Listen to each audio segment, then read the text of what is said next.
Kita mungkin satu-satunya spesies yang menyadari asal-usul kita sampai mendekati akurat itu. Mungkin kita ini. Karena spesies-spesies yang lain belum ada catatan sampai menemukan nenek moyang kita dulu itu seperti apa. Manusia yang bisa memikirkan seperti itu. Yang menemukan ini gadget ini, cikal bakal gadget ini, yang namanya Alan Turing itu, mati bunuh diri dia. Depresi dia. Hampir semua orang yang depresi itu tidak menyadari dirinya depresi. Bahkan stigma yang diberikan kepada depresi itu memberatkan gitu. Hampir nggak ada, sedikit sekali ada orang yang depresi terus kemudian menyadari dirinya depresi, terus kemudian admit dirinya depresi dan datang dengan sendirinya ke dokter psikiater. Penyandang depresi itu memerlukan teman meskipun seolah-olah dia nggak perlu. Orang-orang yang bisa memaksa dia periksa, menemui psikolog. Ada hal-hal yang membuat depresi itu makin dalam kalau kondisi kita itu justru positif gitu. Artinya kondisi-kondisi yang seharusnya menguntungkan pada orang-orang pada umumnya itu merugikan. Misalnya, saya waktu itu mikir gini, aku ini kurang apa tuh ya? Gitu. Orang tua aku kaya raya gitu ya. Aku tidak kekurangan satu apapun. Gitu ya. Aku mahasiswa kedokteran gitu. Apa yang membuat aku sedih ini apa? Gitu. Nah, ini justru membuat depresi makin dalam. Jadi hal-hal yang kelihatannya itu menguntungkan itu pada penyandang depresi itu bisa sangat merugikan. Dan itu saya pahami setelah saya baca buku. Oh iya ya, berarti pikiran begitu itu kontraproduktif. Nah kebetulan saya ini kan autis ya. Gitu. Keyakinan saya sering saya kalahkan dengan hampir selalu. Kalau saya mendapatkan fakta baru, keyakinan saya tentang sesuatu yang saya yakini dan ternyata salah ya saya buang gitu aja. Merasa sendirian itu musuh utama pada penyandang depresi itu. Terus kemudian kayaknya dunia ini lebih bagus kalau nggak ada saya deh gitu. Ini bisa menjadi kaskade yang berakhir dengan bunuh diri. Betul-betul tidak ada yang namanya keraguan untuk bunuh diri kalau itu muncul itu. Apapun hal sekecil apapun bisa memicu tindakan sentamen suicide. Percobaan bunuh diri itu berulang kali dilakukan itu tanpa ragu-ragu. Pendekatan crying for help pada orang bunuh diri pada detik-detik terakhir dia ingin hidup lagi gitu. Itu pendekatan psikologis lama itu. Ya, psikoanalisanya Sigmund Freud. Gitu. Karena perasaan ingin mati lebih cepat.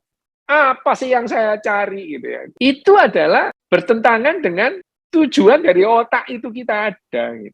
Otak kita itu bagi binatang itu adalah bagaimana mempertahankan hidup selama yang dimungkinkan. Kalau ada pikiran bahwa kita mati lebih cepat itu lebih bagus, loh itu namanya depresi. Gitu ya. Apalagi kalau gitu tuh dibungkus dengan hal-hal yang sok-sok spiritual gitu ya. Wah saya akan menemui nenek moyang saya, balpret. Itu sebetulnya depresi yang dibungkus gitu ya. Hal-hal yang seperti ini yang membuat depresi itu makin sulit dikenali oleh diri sendiri sekalipun gitu. Dan kita itu manusia itu dengan segala macam narasi kita gampang banget itu menciptakan konflik yang nggak ada aja diada-adain gitu ya. Misalkan masalah ras itu tidak ada dasar ilmiah genetikanya sama sekali bahwa manusia itu ada mongoloid, kaukasoid, ya namanya negroid itu nggak ada itu. Itu betul-betul diada-adain. Secara genetik nggak ada. Bahkan kita ngada-ngada.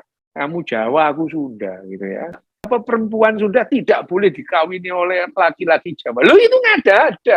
Kehidupan kita dari waktu ke waktu sampai sekarang itu sangat mendorong untuk depresi itu terpicu. Gitu. Mengingat bakat kita, 1 dari 5 orang itu memang bakat depresi. Gitu. Dunia yang makin menuju yang namanya sekarang kita menghadapi revolusi kembar digital, ya, yang bioinformasi dan infoteknologi, infotek dan bioinformasi itu membuat kita makin cemas itu. Dikit-dikit aku perlu healing. Oh, betul yo gitu ya. Aku perlu healing gitu. Hilang.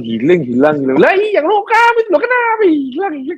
Itu kamu tidak akan mendapatkan hal yang seperti ini tahun 80, 90. Enggak ada gitu. dibentak bapaknya aja perlu healing gitu ya. Berantem sama temennya healing lagi. Baru masuk kerja 4 hari, wah, enggak tuh itu tempat kerjaanku toksik banget lah. Wah, ini apa sih ya gitu. Itu kita tidak akan mendapatkan hal itu di tahun 80-an, 90-an gitu. Tapi justru kenapa demikian? Karena ya mendapatkan informasi yang over informasi tentang bagaimana otak kita itu mendapatkan tekanan. Dari mana? Dari orang yang nggak ngerti soal otak. Wah, kita membuat narasi yang berbagai macam tentang namanya kesehatan mental. Nah, akhirnya healing gitu ya. Hilang, healing, hilang, healing. Ya, ini adalah kehidupan yang kita hadapi sekarang. Roda kehidupan itu memang mengarah kepada memudahkan terpicunya bakat-bakat depresi. Mengingat 20% orang adalah berbakat untuk depresi. Itu bakat depresi.